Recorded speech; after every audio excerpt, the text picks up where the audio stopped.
En el nombre del Padre, y del Hijo, y del Espíritu Santo. Amén. Ven Espíritu Santo, llena los corazones de tus fieles y enciéndenos el fuego de tu amor. Envía, Señor, tu Espíritu y todo será creado y se renovará la faz de la tierra. Espíritu Santo, fuente de luz, ilumínanos. En el nombre del Padre, y del Hijo, y del Espíritu Santo. Amén. Poder conocer la cultura donde nació nuestro Señor es poder, además de admirarlo más, por entender cómo es que ha sido su decisión de hacerse como nosotros, es también poder comprender por qué algunas de sus palabras, de sus frases, algunos ejemplos que él ponía o incluso algunas de las vivencias que encontramos en los evangelios, las podríamos valorar mucho más, entenderlas mucho mejor y darles el justo valor que deben tener. Por eso es que el día de hoy comenzamos un curso que tiene que ver con algunos elementos que eran cotidianos en el uso de los judíos, que es justamente la cultura que acogió a nuestro Señor y que lo arropó siendo pues un niño en primer lugar y durante toda su vida, por supuesto, ¿verdad? Bienvenidos a nuestro curso Vino, Aceite, Pan y Agua. Allí faltó poner las hierbas, pero no quería ponerle como un quinto elemento, sino dije, lo vamos a mezclar por allá. Vino, aceite, pan y agua en el judaísmo en tiempos de Jesús. No obstante, de vez en cuando haremos alusión, como es el caso del día de hoy, de tiempos previos a Jesús, porque también es interesante. En realidad, Israel pasó por muchas etapas, ¿no? Entonces, si ustedes recuerdan, pasó de ser no una nación, sino un pueblo de nómadas que iba para allá y para acá, un familiar más o menos, pues empezó siendo así, luego se estableció un ratito por aquí, otro ratito por allá, que en Tierra Santa, que en Egipto, después fueron esclavos, después fueron esclavos pero en otra parte, después tuvieron patriarcas, antes habían tenido patriarcas, mejor dicho, después tuvieron a Moisés, Josué, los jueces, los reyes, ha tenido muchísimas distinciones en su cultura porque aparte ha conocido otras culturas, de hecho, y de entrada las culturas que justamente lo poseían al pueblo de Israel, ¿no? Repito, Egipto, después Asiria, Babilonia, Persia, por ejemplo, los griegos y hasta tiempos de Jesús, los romanos. Entonces, todo esto es importante porque no siempre se ha visto la vida igual en Israel. Y eso es importante porque en tiempos de Jesús no se tenía el mismo contexto histórico que tuvieron 100 años antes, mucho menos 500 años antes. Entonces, por eso de vez en cuando va a ser bueno que tomemos ciertas ideas por acá. Vamos a iniciar, mis queridos hermanos, y vamos a hacerlo con una pequeña cita que justifique nuestro curso. Si me permiten, voy a hacer algunas cuantas lecturas para poder entendernos perfectamente bien. La justificación del curso es la siguiente. Frecuentemente podemos compartir con la siguiente situación, o sea, que nos demos cuenta entre todos. Muchos cristianos leen la Biblia, es bendito sea el Señor, gloria a Dios. Saben muchos versículos de memoria, bendito es el Señor, pero no tienen la capacidad necesariamente o siempre de explicar el texto que están leyendo. Lo entendemos según nuestra cultura, por supuesto, pero no siempre lo entendemos en lo que el texto quiere decir. Y aunque se trata de un trabajo que debe abarcar diversos ámbitos, ahorita explico esto, uno que es definitivamente importante es el de interpretar adecuadamente el mismo texto. La, el objetivo, perdón, de este curso es el de motivar el conocimiento de una cultura bíblica, perdón, de la cultura bíblica, proponiendo cuatro sencillos temas, porque, dice el catecismo, en la Sagrada Escritura, Dios habla al hombre a la manera de los hombres.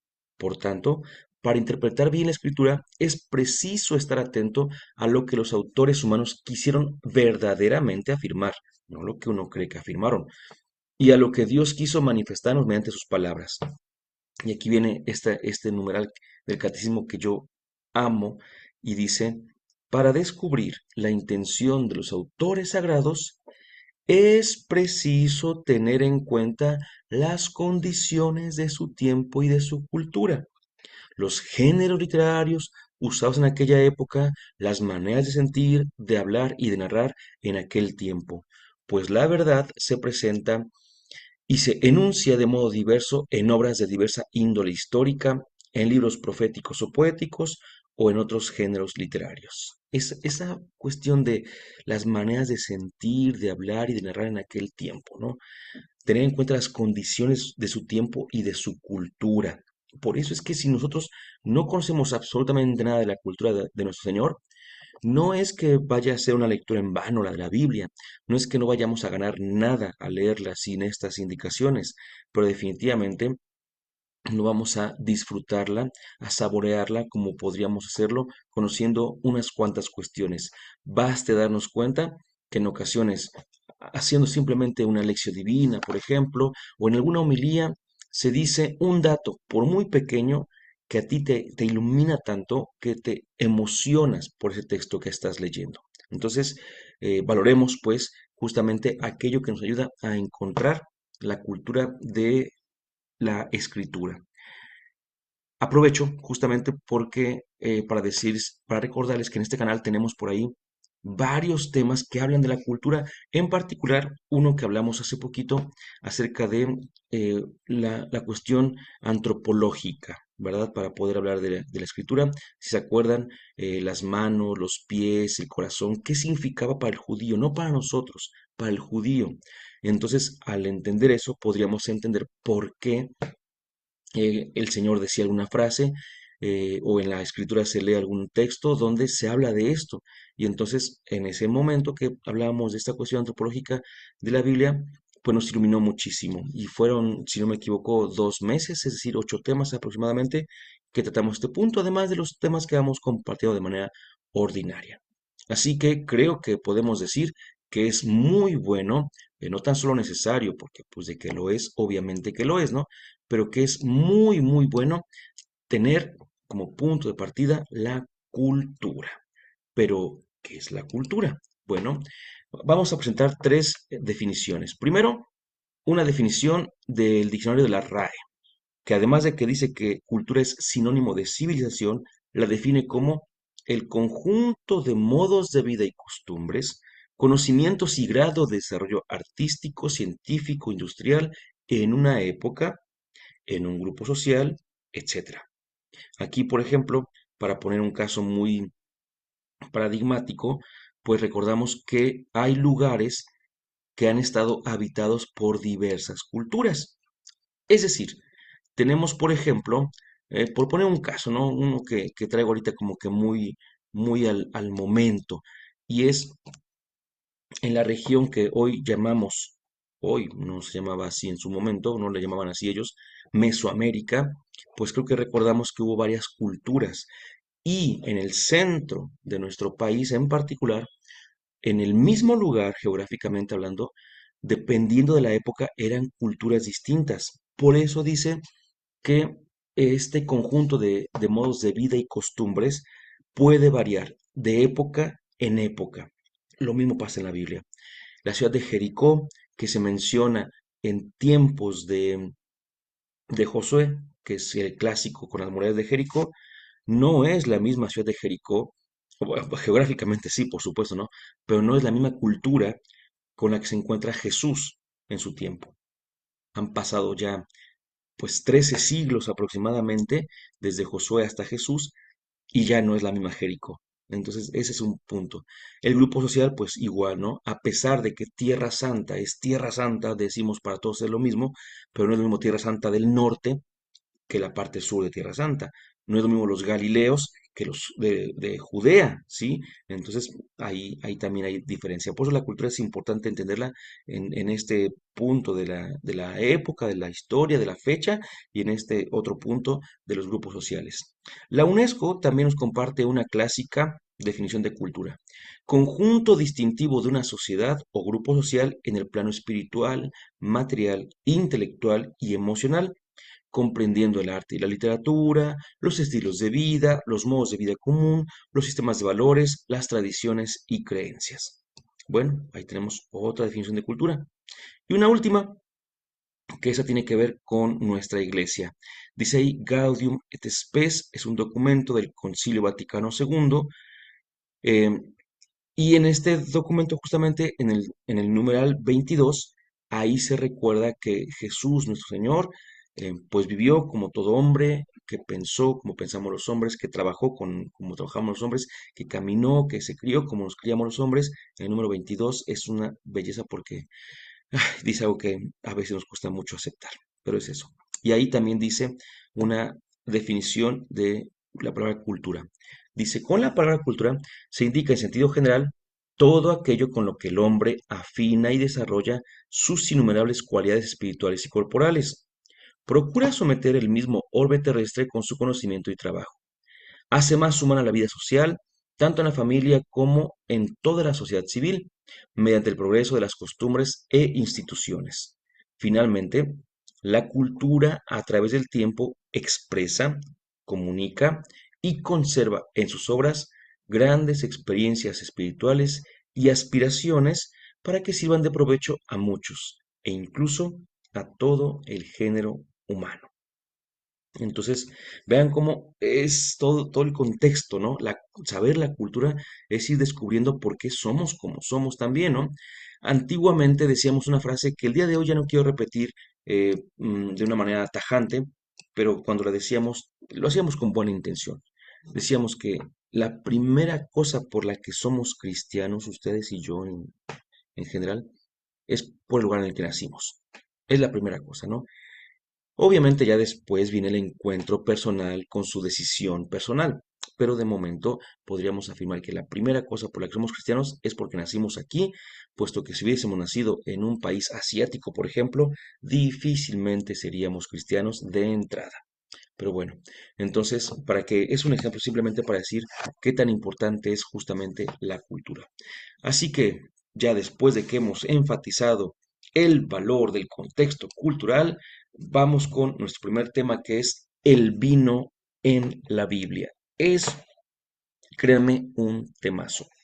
Lo primero que vamos a ir leyendo lo hemos obtenido de un diccionario de la Biblia de Javier Picasa.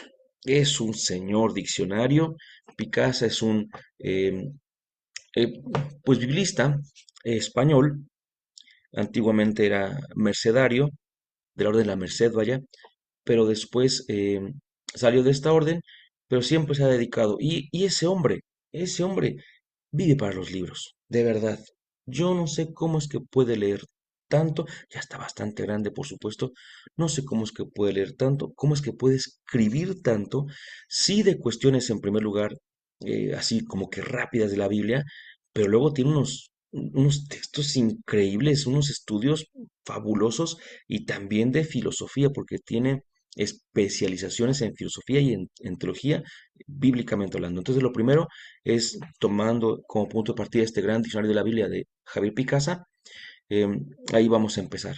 Y más adelante vamos a ir tomando en cuenta otros autores como Joaquín Jeremías, perdóname que lo diga así, eh, se pronuncia diferente, es alemán, fue alemán, pero pero pues para la pronunciación prefiero decirlo así, Joaquín Jeremías, y ahí está, ¿no?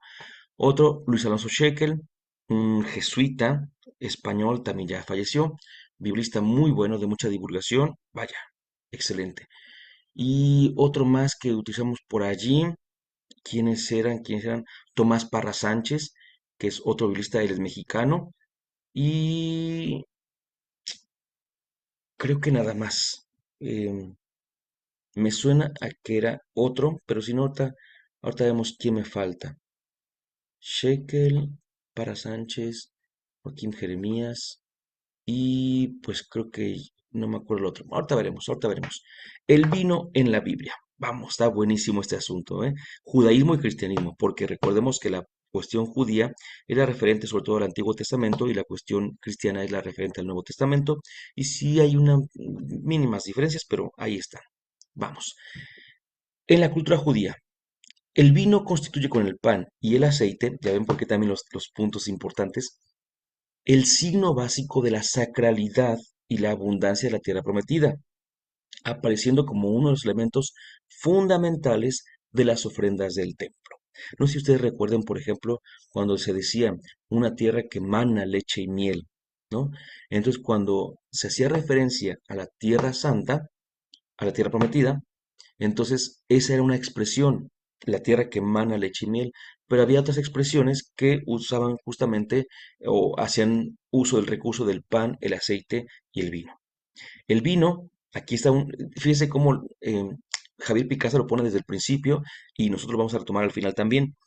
Tiene un carácter ambiguo porque está vinculado al riesgo de embriaguez, pero se utiliza de un modo especial en las fiestas y ofrendas del templo. Es decir, evidentemente, no hay nada que explicar. Por supuesto que tomar vino, mucho vino, te embriaga. Y el punto negativo con esto es que ya no estás decidiendo tú libremente en todo lo que hagas, ¿no? Para empezar, por supuesto, además de todo lo que podemos hacer propiamente dicho, pero el asunto está ahí. Primero, el vino nos puede llevar a la embriaguez, pero no significa que nos vaya a llevar a fuerza a la embriaguez. Tan es así, tan se entiende así, que es de uso ordinario en las fiestas y en las ofrendas del templo. El vino se menciona frecuentemente en las listas de ofrendas que se presentaban a las divinidades en los sepulcros o en los templos de Oriente y aparece en los cultos de Baal. ¿Qué significa esto? Que era un elemento conocido en todo el Oriente y más allá, diríamos, por supuesto, y que de hecho las culturas circundantes a la Tierra Santa, pues también lo utilizaban en sus propias ofrendas. Por ejemplo, en Ras Shamram, ciertos ritos litúrgicos daban ocasión para beber vino con los dioses o vino de los dioses. Cultura diferente porque nosotros no creemos en varios dioses, para empezar, ¿no? Por otra parte, los cultos de Dionisos, perdón, Atis o Mitra utilizaban el vino en los banquetes sagrados, lo mismo que era después el orfismo. Y la famosa confesión de fe del Salmo 16, 3, 4 está vinculada al rechazo de las libaciones paganas, que era justamente todo este tipo de embriaguez y demás, pero paganos. ¿Sí? No ofreceré sus libaciones con mis manos, ni mis labios pronunciarán sus nombres. El nombre se refiere al nombre de los dioses a quienes se consagra el vino. Entonces, hay que tener en cuenta esto, que hay vino dedicado a los dioses que no existen, pero en la práctica se dedica a los dioses, y hay vino dedicado a la ofrenda, al culto del único Dios. En el mundo semita, recordemos que los judíos son semitas. Aquí rápidamente lo digo porque se va a retomar un poco más adelante. Se les llama semitas porque se dice que son descendientes de Sem. Sem, hijo de Noé. Noé que había tenido tres hijos, Sem, Cam y Jafet. El bueno fue Sem. Por eso se decía que los descendientes de Sem, los semitas, eran de hecho los judíos y otros pueblos por ahí. Los malos, por así decirlo, eran los descendientes de Cam, los cananeos, que eran enemigos jurados de los semitas, de los israelitas y demás, ¿no? Y estaba el otro grupo que era el de los descendientes de Jafet. Esos eran así como que los pueblos que ni eran amigos ni enemigos, sino que pues ahí andaban. Pero pues bueno, más o menos también les tocaba la bendición. Si ustedes leen el texto de la embriaguez de Noé, ahí verán a qué me refiero. Entonces, en el mundo semita, el vino forma parte de, primero, cuatro cosas. La economía agrícola. La segunda, la religión. Tercero, la vida social. Y cuarto, la simbología teológica. Es buenísimo, ¿no? La economía agrícola porque era uno de los recursos que estaba abundantemente allí en la Tierra Santa. Entonces, tenemos los viñedos, tenemos la prensa, el almacenaje, tenemos los viñadores, y ustedes ya se están acordando de algunas parábolas, por ejemplo, los viñadores, ¿no? Porque era algo del dentro, a lo mejor ladra mi perro y a lo mejor se oye un poquito el ruido. De hecho, es que está un perro ladrando a lo lejos y el mío está como que ahí disponiéndose también a contestarle. Perdón, perdón. Entonces, era parte de la economía del país. Segundo, en la religión, por las libaciones, las bendiciones y las santificaciones de las fiestas, se bebía vino. Aquí está lo que decíamos, o lo que vamos a decir, ahorita lo voy a decir mejor, lo dejo de momento así, en pausa para que lo veamos un poquito más adelante en el proceso del vino. La vida social, en los banquetes, en las bodas, en los pactos, en todos ellos se tomaba vino, pero también era un símbolo teológico, porque significaba la alianza, por ejemplo, se extrapolaba la boda en la tierra y se llevaba a la alianza, la gran boda, ¿verdad? Se extrapolaba la alegría que había, que el vino da, y se llevaba justamente a la alegría mesiánica, la sabiduría y el juicio, entre otros. Los estudios de Joaquín Jeremías muestran que en tiempos de Jesús el vino era más que un alimento, o sea, sí era un alimento, pero era más que eso, era un elemento identitario, o sea, que daba identidad al judaísmo mediterráneo.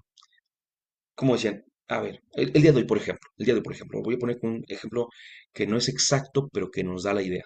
Tenemos a tres personas, una de ellas está tomando tequila. ¿De dónde será? Otra de ellas está tomando, pues, vino. Dice uno, ahí ya me la pone más difícil, pero ahorita vemos, ¿no? Y otra que estará tomando sake, ¿sí? Entonces, el que toma tequila, pues, mexicano, ¿verdad? El que toma sake, pues, japonés. Y el que toma vino, pues tendríamos que pensar en las culturas mediterráneas, porque hay culturas, eh, Italia y demás, que toman vino en la comida como agua de tiempo, por así decirlo. Y ahorita van a ver también, es una parte, ojalá que no me olvide decirlo, aunque la cuestión del vino también ha llegado a Sudamérica y en lugares como Chile, por ejemplo, es una cosa tremendamente interesante esto, ¿no? Entonces, repito, si veían a alguien tomando vino o si tú querías sentirte parte de esta cultura, debías tomar vino, tal cual. Para Shekel, el vino es una de las metáforas más polisémicas. Es una palabra muy rara, ¿verdad? Polisémico significa de muchos significados. Una metáfora de las más polisémicas de la Biblia, porque significaba varias cosas, por ejemplo, alegría, plenitud, esperanza, pero también necedad o decadencia. Si estabas como que consciente, pues eran cosas buenas. Si te perdías, pues era la necedad y la decadencia, ¿no? Así que depende como decimos el día de hoy nosotros, si tú tomabas vino o si el vino te toma a ti, ¿verdad? Bueno, entonces, para que vean cómo en la cultura judía era identidad, era parte de la cultura judía y además parte de la identidad del judío. Aquí viene una cosa muy interesante y he querido poner así en una misma diapositiva. Nunca les he preguntado, pero además de que nos escuchamos, por supuesto, a veces yo sé que uno pone su teléfono, a veces lo conecta a la bocina para poder escuchar la grabación y demás, pero también sé que algunos deben verlo en sus computadoras, entonces ahí en las computadoras se ve mucho mejor. Seguramente en el teléfono sí se ve, pero hay que hacerle hasta zoom quizá ahí con los deditos, ¿verdad? Para que se vea. Bueno, tres nombres o tres términos para referirnos al vino. Fíjense nada más. El primero, Yajin, es la bebida, así se le llamaba a la bebida producida por fermentación de uva. Esta es una palabra que está relacionada con el oinos griego, que da a su vez luz al vinum latino y el vino castellano. Proviene de la vid, originaria del sur del Cáucaso, y su elaboración aparece atestiguada tanto en Mesopotamia como en Egipto, más o menos hacia el 3000 a.C., extendiéndose a través de los fenicios por todo el Mediterráneo. Al asentarse en Palestina, los israelitas consideraron vid y vino como bienes propios de esa tierra. Van a ver adelante por qué. Entonces el vino era llamado Yayin, pero también se llamaba Tiros. Este parece referirse a mosto. ¿Qué es el mosto? El zumo de uva sin fermentar, aunque en los textos tardíos recibe el mismo sentido que Yayin, refiriéndose al vino propiamente dicho. Entonces, no sé si ustedes se acuerdan, por ejemplo, que uno que me acuerdo rápido, en Hechos 2 con lo del Pentecostés, Pedro dice, no, no crean que eso están llenos de mosto, ¿verdad? Entonces, ahí se referirían con el término tiros, pero dense cuenta como si pensaran que el mosto no embriaga, no dirían que estaban borrachos, llenos de mosto, porque estaban así como enloquecidos. Dirían, pues están tomando nada más jugo de uva y ya, punto, se acabó. En nuestra cultura, bueno, sé que en otras, pero para que nos entendamos rápido, es como si alguno de ustedes dijera, eso es que ya me siento bien mareado. Oye, pues, ¿qué estás tomando? No, pues me tomé 3 copas de Martinellis. Ah, no, pues tú sabes que eso no lo va a embriagar a nadie, por supuesto, ¿no? Pero como para muchos tiene como que esa sensación, hay gente que hasta se puede ahí pensar y demás, ¿no? Pero no, sugestionar. No, no, no, el asunto no va por ahí, no va por ahí. A ver, entonces, se le llamaba Yajin al, al que en el proceso del vino no solamente era el jugo sin fermentar, sino más bien era el jugo ya fermentado que embriagaba. Y el jugo sin fermentar, el mosto, era el tiros. Pero después el tiros también ya sirve para decir yajin. Así que por eso es que luego hay esas confusiones lingüísticas, ¿verdad? Por último, sacar tiene un sentido más amplio que el anterior y puede traducirse por sidra, de la misma raíz que sacar, siquera y cerveza. Se produce de la uva, pero también y sobre todo de cereales como la cebada, frutas como los dátiles. Ah, porque eso estaba viendo al preparar el tema, que hacían vino de hecho de dátiles también. Granadas y manzanas, yo creo que también hemos escuchado del vino de manzana alguna vez, ¿no? Escuchamos mucho del vinagre, pero justamente de las uvas, por ejemplo, el vino se puede avinagrar si no se hace adecuadamente o si se pasa, no recuerdo bien. Y a lo mejor hay una palabra, a ver si alguno de ustedes la conoce y que podría ser dicha de otra manera mucho más rápida para todos nosotros, pero hay una frutita que se llama chagalapoli, por ejemplo, ¿no? Y dependiendo de muchas cosas, esa fruta también puede como que fermentar y hacer un vino. Pues, yo no sé, no estoy seguro de que todas las frutas puedan fermentar para hacer vino, pero pues creo que las podemos fermentar, ¿no? El famoso tepache de la piña. Bueno, pues entonces, así como este, para nosotros hay esta variedad, para ellos también, pero con los frutos propios de su región, los dátiles, las granadas, las manzanas o incluso con cereales como la cebada. En ese sentido, evoca varios tipos de zumos y bebidas fermentadas. Cuando más tarde el cristianismo, escuchen esto, es detalle importante, cuando más tarde el cristianismo solo acepte como bebida cultural el vino fermentado de uva y no el mosto o zumo de frutas, estará interpretando la tradición bíblica de una forma restrictiva. ¿Qué quiere decir esto? Voy a ponerlo con otro ejemplo que probablemente lo hayan escuchado ustedes muchísimo. Con nuestros queridos hermanos, los testigos de Jehová, a lo mejor a alguno le ha pasado que dicen que Jesús no fue crucificado, sino que fue pues colgado de un madero y luego tienen imágenes donde están las manos de Jesús hacia arriba, no en forma de cruz, porque dicen ellos lo siguiente, dicen que la palabra griega usada para hablar de cruz significa madero y que hace referencia a un madero vertical. Es cierto, pero después de un tiempo también hace referencia a la cruz y de hecho en otros textos se ha usado la palabra cruz, no únicamente madero. Y en tercer lugar, o sea, no nada más la primera palabra llegó a significar cruz, sino que los cristianos en la Biblia también usaban la palabra cruz, tal cual. Y en tercer lugar está que los cristianos pues siempre han hablado de las cruces. Así que decir que Jesús no fue crucificado pues es un poquito fuera de situación. Lo mismo pasa aquí. En primer lugar, había una palabra que no significaba vino para embriagar. Muy bien, pero después esa palabra ya se usaba para decir vino para embriagar, así que ya no es tan amplio. Y en tercer lugar, los cristianos, los primeros, no nos referimos a la iglesia católica de hace 50 años, por supuesto, sino a nuestra misma iglesia de hace 2000 años, de inmediato tomó el vino fermentado, ¿sí? Para el culto.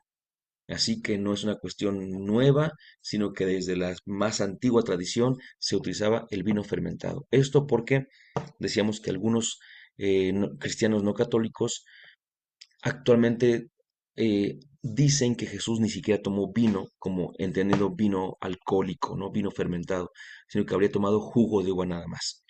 Y curiosamente, uno de los datos, para que vean, o sea, a mí sí me puse a pensar porque de entrada, y lo firmo y me dio risa, pero después dije, pero es que sí lo creen, y muchos se van con esa explicación. Dice, o sea, dijo uno, de los muchos que escuché, dijo uno, Jesús no tomó vino fermentado. Y como prueba está las bodas de Caná. O sea, déjense de la cuestión teológica, que alguna vez la hemos tratado aquí. Déjense de eso. Pensemos que es 100% histórico, literal. Dijo esta persona, dice, cuando le traen a Jesús, convierte el agua en vino, pero como la convierte en ese momento en vino, no dio tiempo para que fermentara. Yo dije, a ver, pues es que si la va a convertir en vino, la puede convertir en vino en cualquier paso del proceso, ¿no? No es que en ese momento el agua haya sido convertida como que en jugo recién exprimido de uvas. Pero, pero de verdad hay gente que puede argumentar así. Así es, hay gente que puede argumentar así. Así que no tenemos que negar que Jesús tomó vino en el sentido de jugo de uva fermentado, ¿sí? Es que esto es buenísimo, ¿eh? Seguimos. Ay, ¿dónde está mi? Aquí está. Dentro del campo semántico y simbólico, seguimos con el nombre del vino, caben en la Biblia bebidas diversas, lo habíamos ya dicho, entre las cuales, por analogía, podrían incluirse cervezas, sidras y zumos, propias de varias culturas del mundo. Volviendo a la tradición del Antiguo Testamento, la entrada y posesión de la tierra por los israelitas está vinculada a la fiesta del vino. Había una fiesta del vino, como muestra el relato de los racimos de uva de los exploradores de la tierra de Canaán. No sé si ustedes recuerden que cuando los mandan a ver cómo está la tierra de Canaán, rezan con uvas, pero así un montón de uvas, no grandes, enormes, y más uvas. Entonces, pues ya desde ahí son relatos que ahorita voy a decir ese nombre, no me anticipo, pero ahorita lo vamos a tomar en cuenta, ¿sí? No se preocupen. Lógicamente, los israelitas solían beber vino en fechas importantes, cuando se declaraba la mayoría del niño, en las bodas y fiestas, lo mismo que en los contratos y ceremonias sociales. Y eran israelitas, si fueran católicos del siglo XXI, diríamos, y en los bautizos, y en la primera comunión, pero bueno, ya estamos por otra parte, por supuesto, ¿no? Bien, aquí viene el riesgo, el famoso riesgo de embriaguez. La Biblia, a diferencia de otras culturas, no ha creado ni acogido un mito del vino, equivalente al de Dionisio, que era el dios de la embriaguez y del sexo en Grecia. Allí también a mí se me fue, y podía yo ser purista, Dios va con minúscula, ¿eh? No sé por qué se me fue, creo que lo copié nada más así y no lo revisé, no sé, pero con minúscula. Dionisio, dios de la embriaguez y del sexo en Grecia. En ese sentido, la Biblia ha sido más racionalista que muchos griegos. Esta afirmación es una cachetada con guante blanco, porque en Grecia es donde surgió la razón, la filosofía, ¿verdad? Entonces, pues al decir que ha sido la Biblia más racionalista que muchos griegos, está diciendo así, ni los mismos de Grecia pudieron con lo que dijo la Biblia. Pero bueno, por ahí un chiste local, por así decirlo, ¿no?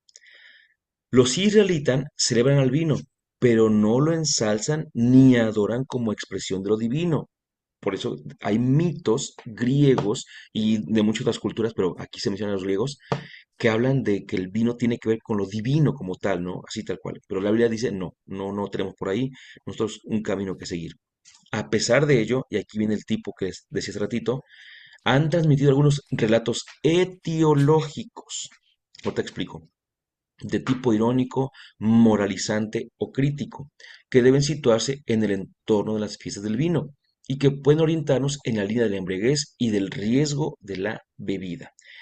¿Qué es un relato etiológico? En otro momento lo hemos dicho, para quienes recuerden, son relatos que intentan dar un origen a algo que ya existe, sea un lugar, sea un nombre, sea una tradición de la que ya se olvidó cómo es que surgió, sea una indicación incluso, y en la Biblia tenemos muchísimos relatos etiológicos. Les comparto dos rápidamente.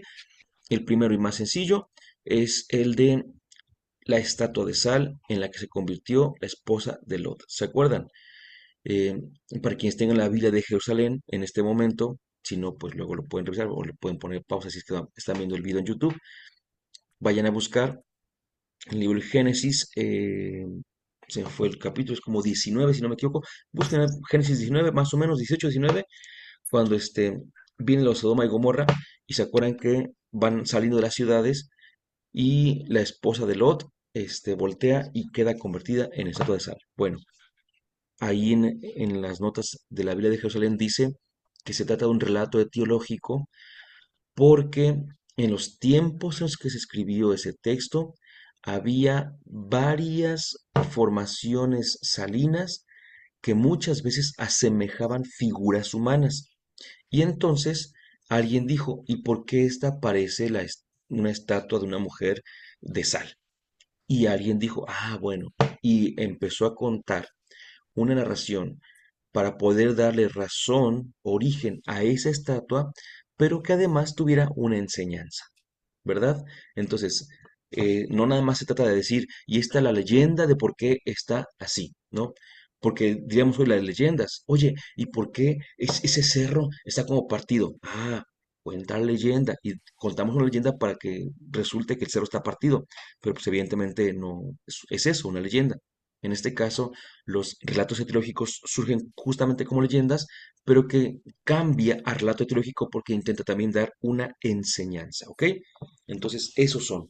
Y aquí tenemos dos relatos etiológicos, que ya con decir etiológicos ya sabemos por dónde van. Noé y el vino como desnudez, y las hijas de Lot y el vino como inconsciencia y engaño. Para quien recuerde, ya también hemos tratado los textos y además no me puedo detener en ellos, pero digo nada más la enseñanza, por así decirlo, ¿no? Noé era un poquito, yo creo que vicioso, ¿no? Perdón, estoy exagerando, es una broma, por broma. Era un poquito vicioso porque apenas saltó a tierra firme y ¿qué fue lo que hizo? Pues plantarse un viñedito por ahí, unas vides para poder tener vino. ¿Y qué es lo que hizo? Tomó y se embriagó. Y dado eso, fue que, ¿se acuerdan? Cambió la desnudez de su padre y todo eso ya explicamos, pues no me puedo detener ahorita, insisto, y todo quedó en bendiciones y maldiciones. Y esas son las bendiciones para los pueblos y las maldiciones para otros pueblos. Entonces, otro día hablamos de eso, pero vean cómo todo esto surge de qué? De la embriaguez de Noé, ¿verdad? Y segundo, las hijas de Lot. ¿Se acuerdan que eh, ya Lot eh, pues ya estaba viejo y todo también? Y pues como quien dice ya no iba a tener descendencia, tenía dos hijas, pero lo que hicieron sus hijas, ¿se acuerdan? Tranquilos, tranquilos, acuérdense que son relatos etiológicos, no pasaron, sí, tranquilos, ¿no? Históricamente no pasaron, intentan dar razón de algo que está aconteciendo. Y en este caso, de dos pueblos, los moabitas y los amonitas. Y entonces cuentan, se les hizo bien, para algunos, de hecho, es una burla de los judíos a esos pueblos, ¿eh?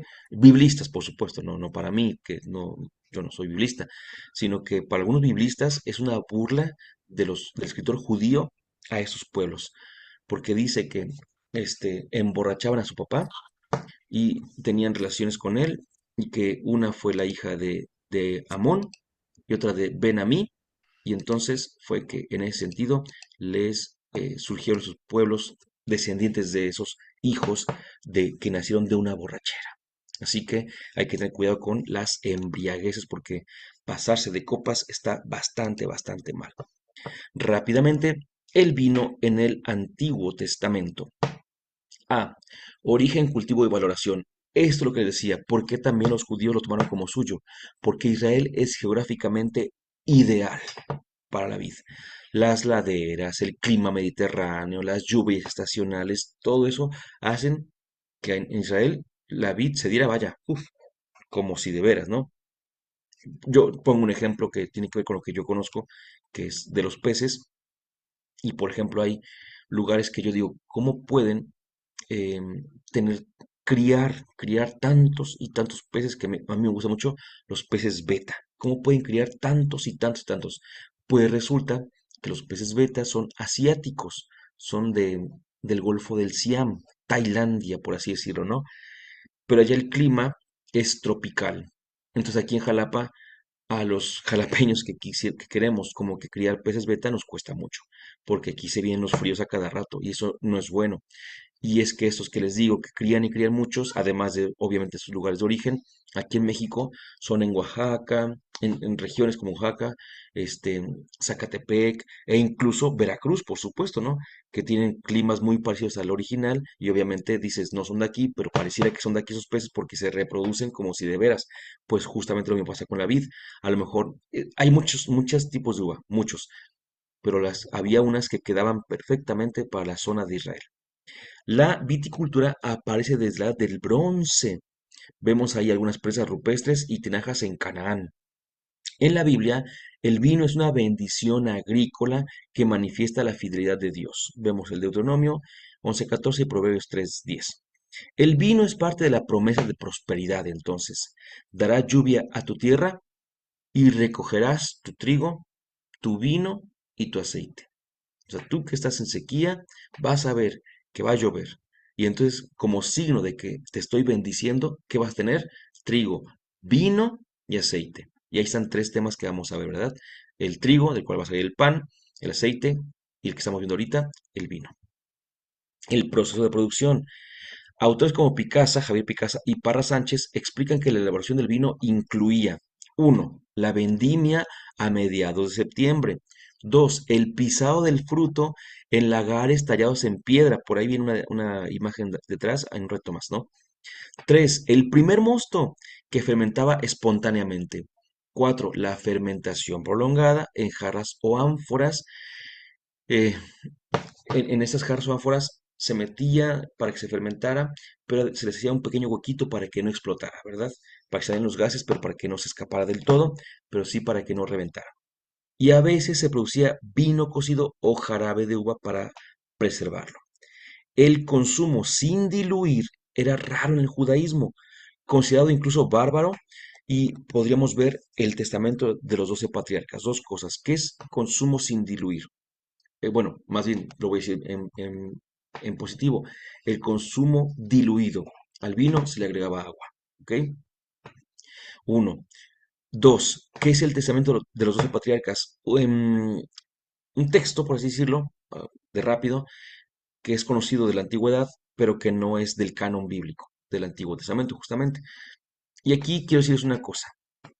Si ustedes recuerdan, en otro momento que hemos hablado del agua, lo vamos a tomar, pero lo tengo que decir ahorita. ¿Por qué el vino es tan apreciado? Porque en Israel no en todas partes había agua corriente, agua que, como la samaritana dirá, agua viva, ¿verdad? Agua que fluye, que va, que se mueve. En ocasiones había agua estancada. En ocasiones la estancaban en sus casas, la guardaban en sus casas. Entonces, escuchen, esto es buenísimo, porque a veces beber de esa agua era también correr el riesgo de enfermarse. Por eso, entre otras cosas, preferían también tomar el vino. No es necesariamente porque fueran muy borrachos, sino porque también les convenía no enfermarse, obviamente, ¿no? C. El vino en el culto del Antiguo Testamento. Bueno, parte esencial de sacrificios y libaciones. Vemos, por ejemplo, en Números 15, del 5 al 10. El vino, dice Jueces 9:13, alegra a Dios y a los hombres, mostrando su función tanto cultural como social. Y el nazireato exige abstención de vino. Número 6, subrayando su valor ordinario en Israel. Este punto es bien importante porque para algunos Jesús hizo un, ¿cómo se llama? Compromiso de nazir cuando hubo la última cena. Pero de eso hablamos en otra ocasión, ¿verdad? También simbolismo en poesía y profetismo. En Isaías 25:6, el banquete escatológico incluye vinos generosos, abundantes, por supuesto, ¿no? El Cantar de los Cantares, el vino expresa amor, fecundidad y deleite, por supuesto. Y en textos del juicio, como Jeremías 25, el vino simboliza la ira de Dios mediante la imagen del cáliz, que ustedes recordarán ya no en Jeremías, sino con Jesús. Si ustedes pueden ustedes tomar del cáliz que yo voy a tomar, pues sí es cierto, lo van a tomar, ¿verdad? ¿A qué se refiere? A la ira de Dios, ¿verdad? Mediante la imagen del cáliz. Shekel destaca cómo el vino es un lenguaje religioso totalizante, capaz de expresar salvación, por una parte, juicio, por otra, alegría, por una más, e incluso pecado. O sea, imagínense, por eso decíamos hace ratito que era, el concepto vino era polisémico, porque se puede referir a una amplia cuestión. Muy buenísimo, buenísimo. El vino en el judaísmo del segundo templo, rápidamente porque ya estamos sobre tiempo. Recordemos que los griegos destruyeron el primer templo, el templo de Salomón. Tiempo después se reconstruye el templo, pero los romanos, ya en tiempos de Jesús, vuelven a destruir el templo y ya no se ha reconstruido. Entonces, en el judaísmo del segundo templo es lo que podríamos llamar también el día de hoy judaísmo intertestamentario. Recordemos también que la Biblia judía termina su narración aproximadamente un siglo antes de Jesús. Y la Biblia cristiana empieza su narración durante el siglo después de Jesús, por supuesto, ¿no? Entonces, en este tiempo le llamamos intertestamento, intertestamentario. Y aquí tenemos, sí, por supuesto, tenemos literatura intertestamentaria, pero no es bíblica, por supuesto, ¿no? Ahí se refiere el vino del judaísmo del segundo templo. Arqueología y vida cotidiana.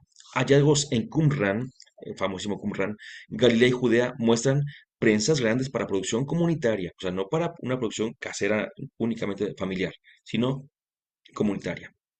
Grandes tinajas para almacenar y mantener fresco el vino, copas de cerámica fina en casas de clase media, vasos de piedra ritualmente puros para purificaciones, no para beber. Entonces, hagan de cuenta que el día de hoy, como con nuestro cáliz y pues una taza, una copa de vino cualquiera, ¿no? Bueno, cualquiera en el sentido de que no es para la iglesia. Obviamente sería un sacrilegio, una irreverencia total, tomar el cáliz y decir, ah, pues con este voy a tomar yo para embriagarme. Pues obviamente no. El vino era parte esencial de la dieta mediterránea. Joaquín Jeremías estima un consumo promedio de 1/3 de litro diario por adulto. O sea que a la semana se andaban echando 2,5 litros más o menos de vino. Pues dirán algunos, yo conozco gente que más, sí, pero aquí es parte de su naturaleza, de su cultura. Variedades de vino, se conocían varios tipos, vino añejo, que era muy fuerte, vino mezclado, agua vino, era el típico, el que decíamos diluido, vino aromatizado con mirra y especias, vino cocido para la conservación, ya se todo lo decíamos también, se mencionaba, vino de dátiles o frutas cuando la vid era escasa, también lo mencionamos ya, y la mezcla usual era 2 partes de agua por una de vino, lo que evitaba justamente embriaguez rápida. También tiene que ver con un proceso metabólico, ¿sí? Les digo rápido. Eh, a ver, ¿cómo decirlo? Voy a tratar de decirlo. Cuando uno come, por ejemplo, y bebe alcohol después, eso evita que se embriague uno más rápido. Pero si, por ejemplo, tú bebes y no estás, y no comes, ¿no? Y tú bebes, obviamente te sientes mareado, evidentemente. Pero a veces mucha gente, bebedores sociales, por así decirlo, están sentados y están bebiendo y se ven, pues más o menos. Y de repente, bueno, pues ya nos vemos y se van y salen y dicen la famosa frase, ya le dio el aire y se le va a subir. No es eso. Lo que pasa es que cuando salen empiezan a moverse y el sistema que había estado como en pausa, por así decirlo, empieza a metabolizar todo y ahí es cuando justamente empieza el vino a llegar a todas partes, por así decirlo, ¿no? Perdonen lo burdo de mi explicación, pero es que no es que le dé el aire, como se suele decir, sino que se empieza a metabolizar.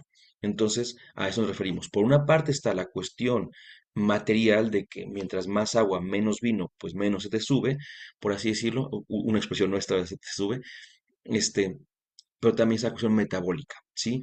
Y curiosamente, cuando sacaban el vino, eran fiestas, pero eran fiestas hasta para aplastar. Creo que la mayoría hemos escuchado de que en los lagares, justamente con los piecitos, se aplastan las uvas.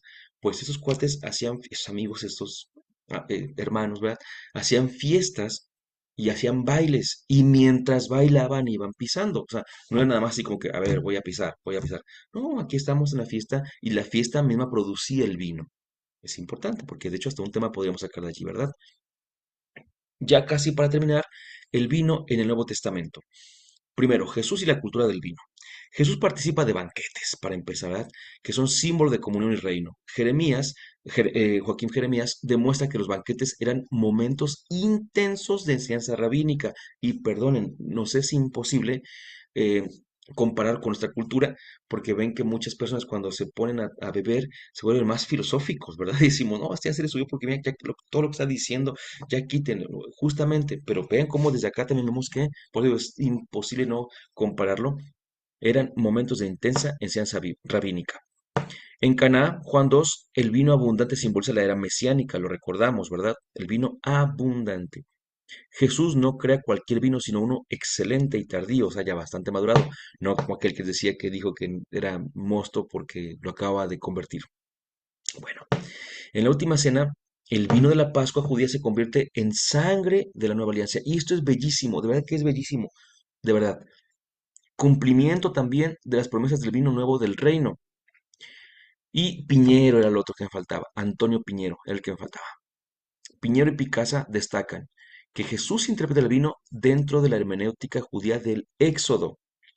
Van a ver.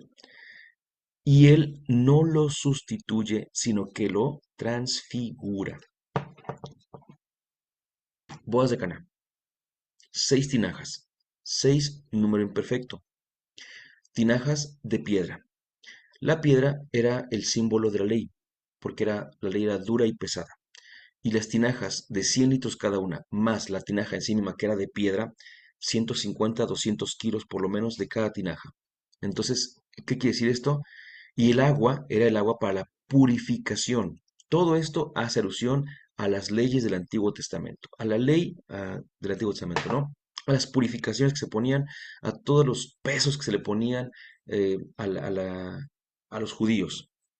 Y Jesús lo que hace es transformar el agua en vino.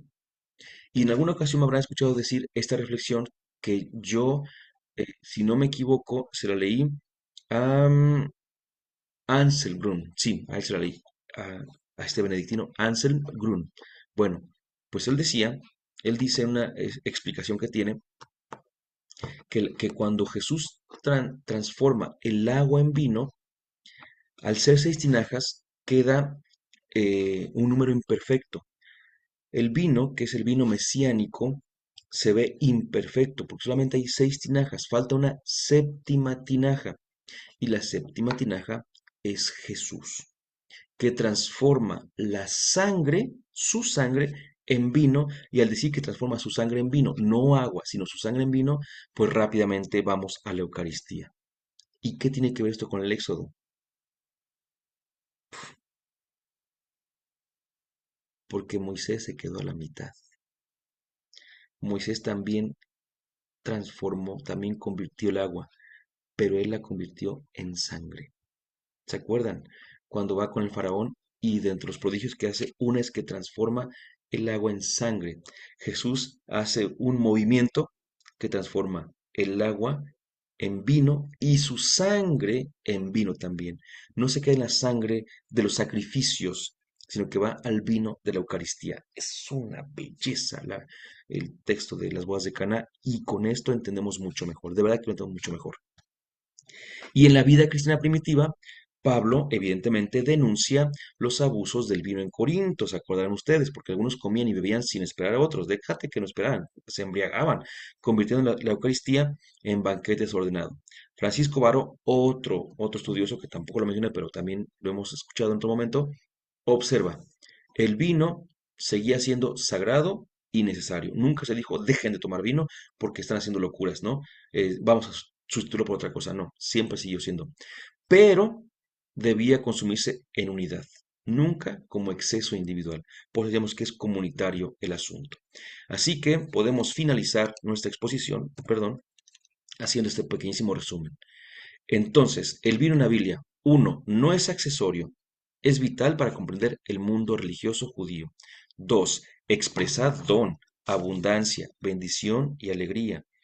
Pero tres, necesita moderación, tanto en el Antiguo Testamento como en escritos rabínicos, y en el Nuevo Testamento, por su parte, adquiere, además de todo lo anterior, un valor cristológico y sacramental. Ahí tenemos.